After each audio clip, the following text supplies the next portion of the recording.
Sofia, uite! Serios, Amy? Oh, scuze! Să încercăm așa! Asta ar trebui să mă ajute? Când ai dubii, te poți baza întotdeauna pe trucurile de înfrumusețare pentru a scăpa de situațiile jenante. Wow, cum ai făcut asta, Amy? Înarmează-te cu tușul de ochi și fii gata! Ți-am pregătit câteva trucuri de înfrumusețare DIY. Te bucuri de o manicură, nu-i așa? Wow, manicură franțuzească? Impresionant!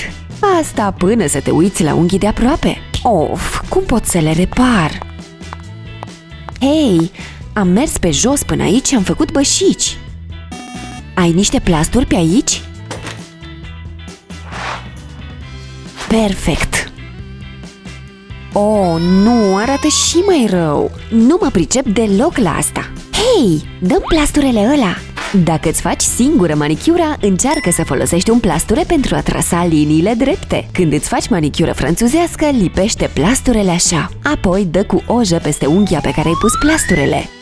Da, atât de ușor e! De ce să te torturezi când poți să trișezi folosind plasturi? Ia uite, ți-am adus niște ceai! Uite ce manicură frumoasă am! Ce bine arată! Poate data viitoare îmi faci și mie! Ce mult îmi place când mă uit cu fetele la film! Și ai scos la înaintare gustările alea bune! Drăguț! Vicky? Wow! De când și-a făcut Vicky tatuaje? Fetelor, vă place noul meu look? Să înțeleg că nu ai vorbit încă despre noile tale tatuaje cu fetele? Fără supărare, dar sunteți mult prea credule! Îți plac tatuajele, dar nu ești sigură că vrei să le ai pentru totdeauna?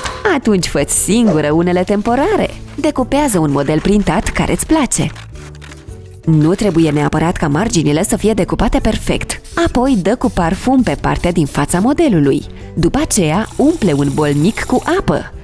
Pune modelul cu fața în sus în bol și așteaptă în jur de 2 minute. E gata! Dă cu parfum pe zona pe care urmează să plasezi tatuajul.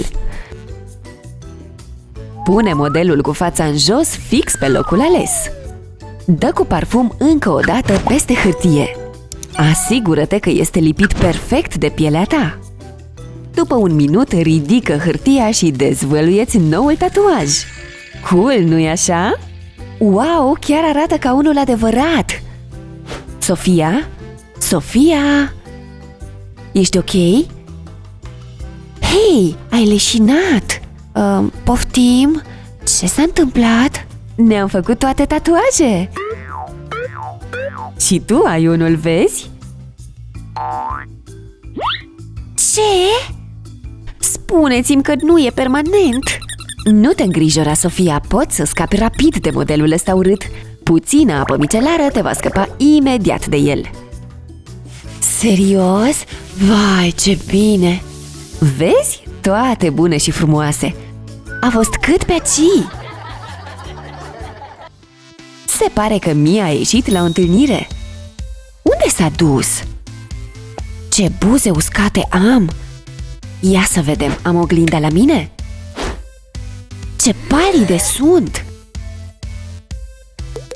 Nu se poate așa, trebuie să rezolv situația. Oare am ținut minte să-mi iau un ruj? Ce situație de groază! Mi s-a terminat! Da, nu prea mai e nimic în el. Poate pot să storc puțin. Of, nu iese nimic. Hai odată. Of! Ce pot să fac acum? Ia uite, o furculiță! Oare furculița asta poate să scoată și ultimul strop de luciu de buze?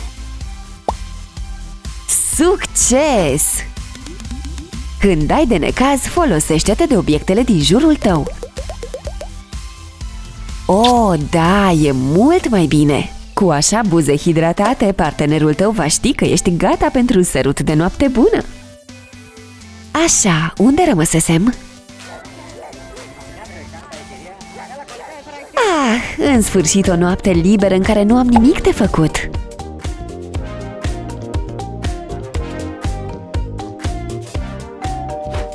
Cine o fi la ușă? Aoleu, am uitat complet că aveam o întâlnire.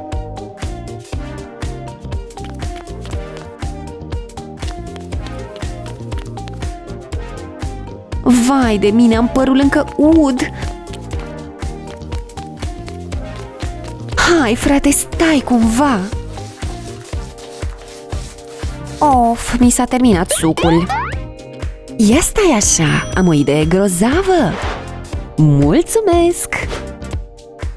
Paharul ăsta o să mă scoată din necaz.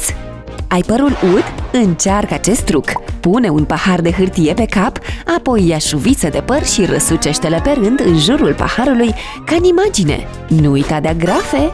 Prindeți părul ca să stea fix. Continuă!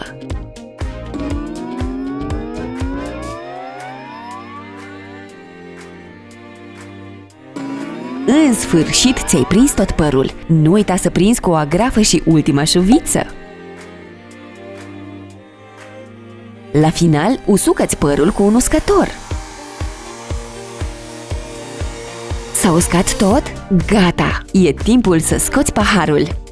Uite cum a obținut Amy buclele perfecte! Wow! De când s-a transformat Amy într-un model? Ești oficial gata de întâlnire! Wow! Cum ți-ai făcut părul să arate așa? Ei, am apelat la un mic truc, nimic complicat.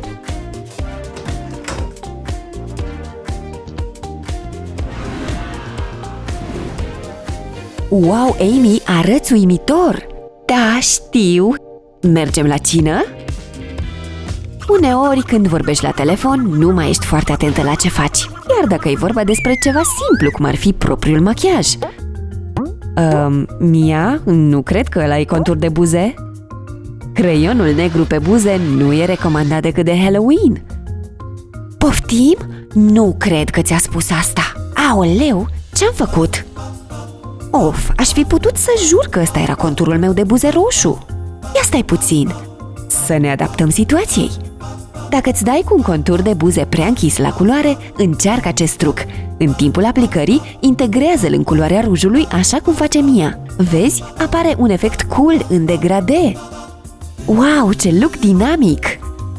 Iar ți-ai creat un look de impact! Când vine vorba să te distrezi în timp ce te machiezi, trebuie să știi să profiți de micile accidente. Odată cu trucurile DIY, vin și o mulțime de greșeli. Nu rata aceste faze amuzante de la filmări și dacă tot ești aici, abonează-te la pagina de YouTube 123Go pentru și mai multe clipuri utile. Pe care dintre aceste trucuri de înfrumusețare DIY abia aștept să le încerci? Ne vedem data viitoare, fetelor!